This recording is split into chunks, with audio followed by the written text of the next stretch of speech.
Negative thoughts are like shadows that follow us wherever we go. They drain our energy, disturb our peace, and make even the brightest days seem heavy. The more we fight them, the stronger they appear to become. Many people spend their lives imprisoned by these thoughts, forgetting that freedom does not come from resisting them, but from learning how to let them pass. This ancient Indian tale tells us how a young man named Arjun discovered this truth with the help of the wise master Govinda. Among the villages of ancient India, stories filled with wisdom were told by the elders under the shade of sacred fig trees. One of these tales spoke of how negative thoughts can dominate a heart, but also how one can be freed from them. This is the story of Arjun and the old master Govinda.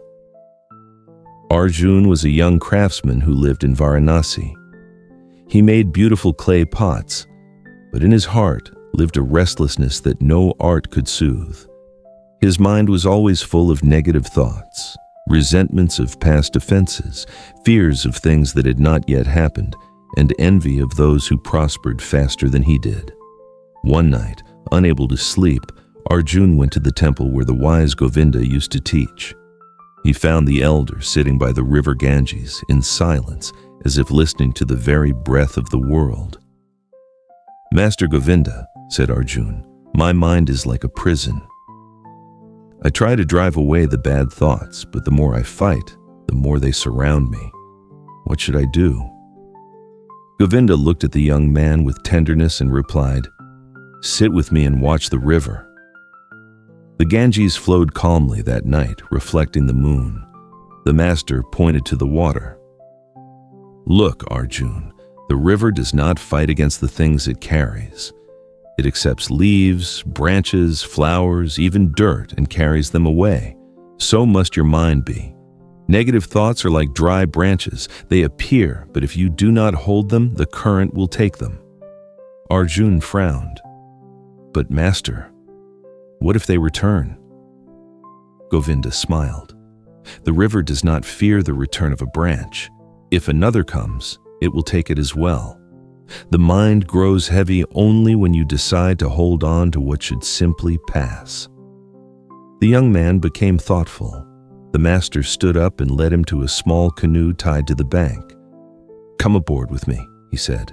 They both entered the canoe, and Govinda began to row.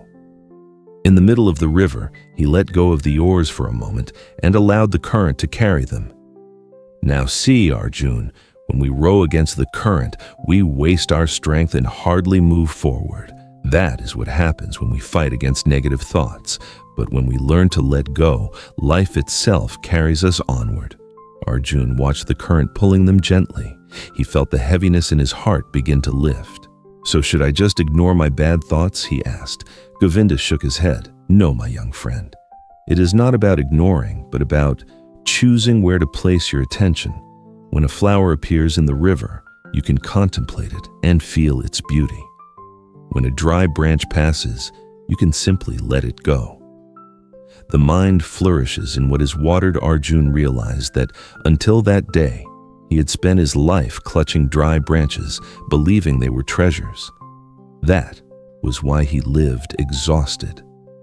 The next morning, he returned to work with a new spirit.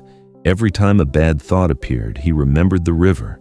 He did not hold it, he just let it pass. And when something good arose, a gesture of friendship, a happy memory, a hope, he chose to focus on it as one gazes upon a flower in the current. Over time, Arjun became known not only for his clay pots, but also for his calmness and wisdom.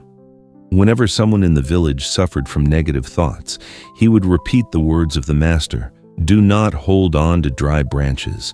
Contemplate the flowers of the river." Negative thoughts do not need to be fought as enemies. They should be observed and allowed to pass like branches drifting down the river. Peace is born when we learn to choose where to place our attention, on the flowers that bring beauty and hope, not on the branches that only weigh down the heart.